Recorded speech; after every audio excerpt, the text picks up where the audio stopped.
Ladies and gentlemen, welcome back to the CSTV. I'm your host, Kathleen Igal Tuto, Madam CS, and this is The Striker. Stay tuned and have it true intro. The Striker today, actually, we're going to look at Kenya's two major handshakes. That is, the handshake between Uhuru Muigai Kenyatta and Ruto, and the handshake between Ruto and Baba, that is Raila Amolo Odinga. You know, since 2002, we have had these two handshakes. Raila's handshake started earlier, and then now Uhuru and Ruto's handshake. And we're going to look at this handshake and see actually the background, the context, and the factors that drove these handshakes, and why Uhuru Muigai's handshake with Ruto is the real betrayal of Gen Z and the Kenyan people, and not the Raila's handshake, as we have always said. Remember, actually, once Raila handshook with Ruto, it was, you know, a very big issue, and people called him a liar, a betrayer, all sorts of things. You understand? But that is not the same reaction that the handshake between Uhuru and Ruto has brought out. You know, this one people kind of calmer, kind of quiet kidogo. But the handshake between Raila and Ruto was received with a lot of negativity, backlash, and, you know, castigation of Raila Amolo Odinga. However, before we dive into this story, if you are new to this channel, welcome home, karibu nyumbani. Remember to subscribe, like, share, and comment on our videos. Turn on the notification bell so that the next time we are uploading a video, YouTube will automatically notify you. If you are a returning subscriber, welcome back. Thank you for tuning in. Kindly remember to comment, like, and share our videos. Tell us on the next theme that you want us to analyze. Now, ladies and gentlemen, allow me to dive in. Kenya, we know, has been a country of handshakes since 2007. You know, apart from the 2013 general elections, the rest of the time since 2007, it's about handshake. And, you know, in 2018, handshake between Uhuru and Raila. 2022, between Raila and that is 2023, between Raila and is it 23, actually 2024, between Raila and Ruto, and then now between Ruto and Uhuru Muigai Kenyatta. And these two handshakes have been received differently. I want us to look at the Baba's handshake with Raila. When you look at that handshake, first, it happened when the country actually was facing a lot of instability. There were demonstrations everywhere. Gen Z was everywhere demonstrating, you know. Parliament at some point actually ilikuwa imesetiwa on fire. Like literally, even business in Nairobi came into the standstill.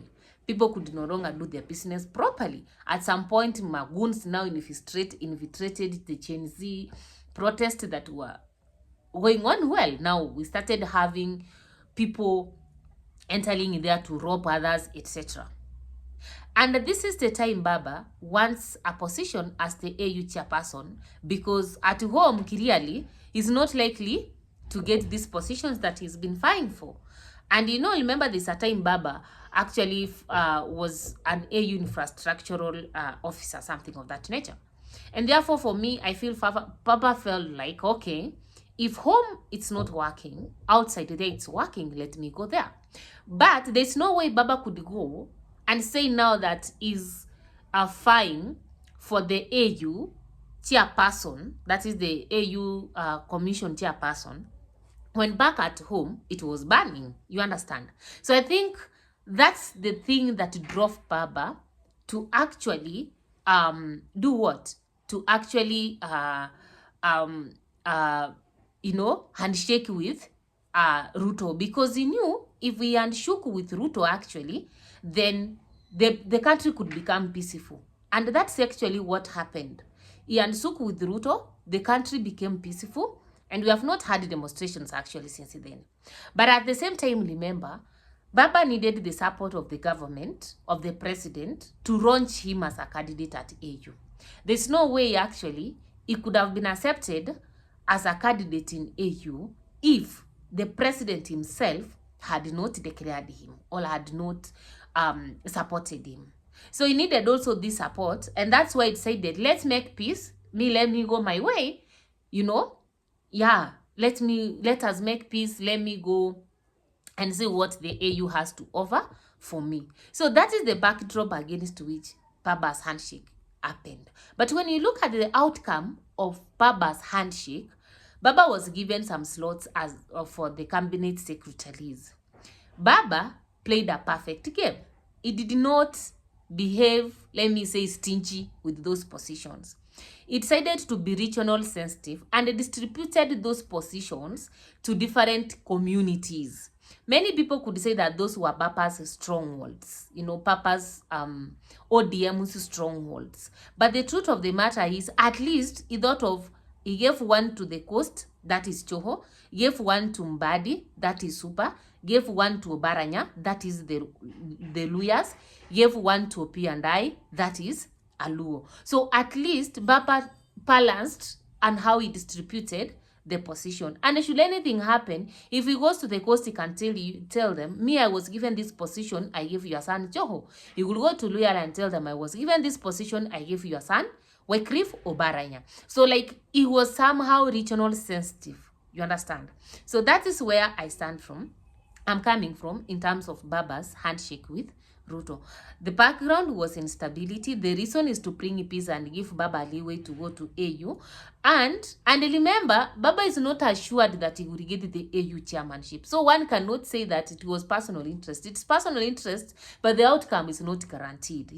It's also like, trying to gamble and trying to see, sacrificing and see what happens. Then the outcome came, he shared it equally. Now we go to Uhuru Ruto handshake. The Uhuru Ruto handshake comes against the backdrop of nothing. There is no instability in the country. There is no fighting in the country. In any case, Kenyans are suffering economically. There is no demonstrations. But from nowhere, we see a handshake happening in Ichaweri.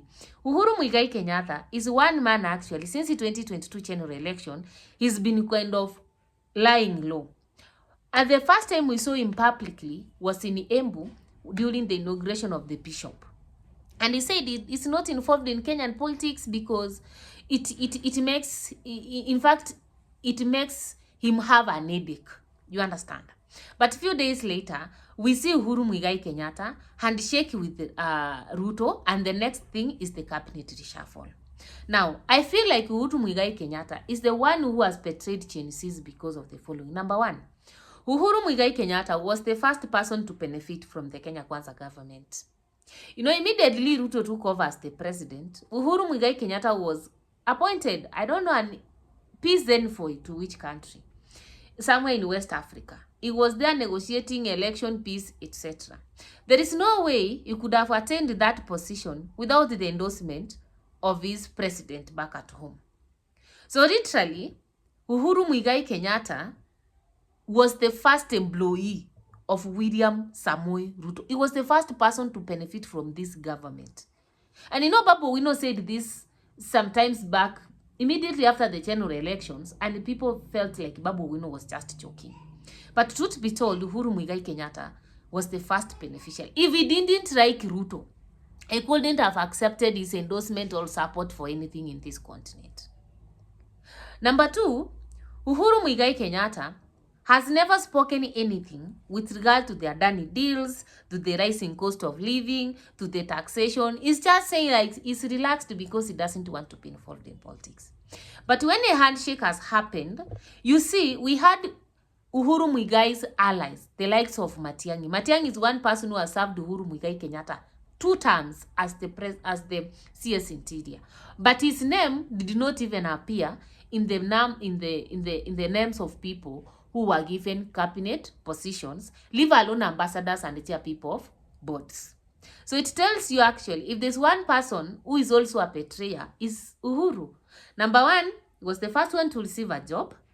Number two, his handshake had nothing to do with stabilizing the country or what. It was typically for personal interest.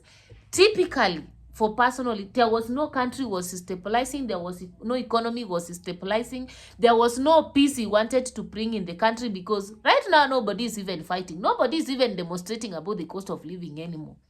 And then when he's been given the position, he betrays the people who actually was with. We have not seen, for example, Matiang'i in that list. And then he's given 3 CS positions.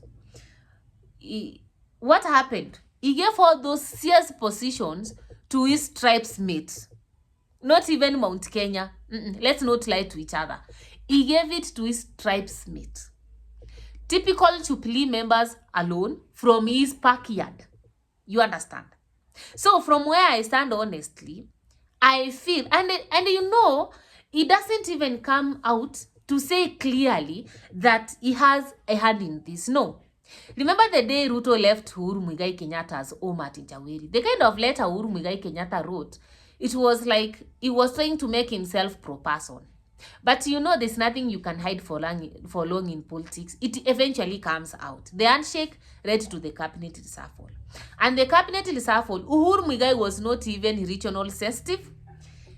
It was not regional sensitive. It did not even distribute this to the various regions in Mount Kenya. You know, he gave only to one community in Mount Kenya. So when I look actually at these 2 handshakes, from my personal opinion, I just feel that the biggest betrayer here is Uhuru Muigai Kenyatta. And if I was to put them on the same level, I could say Baba's handshake, at least it was informed. It had a background, it had a purpose that actually was somehow, you know, not for himself. But for Uhuru Muigai Kenyatta, these handshakes is typically for his own political relevance and whatever they discussed with Ruto.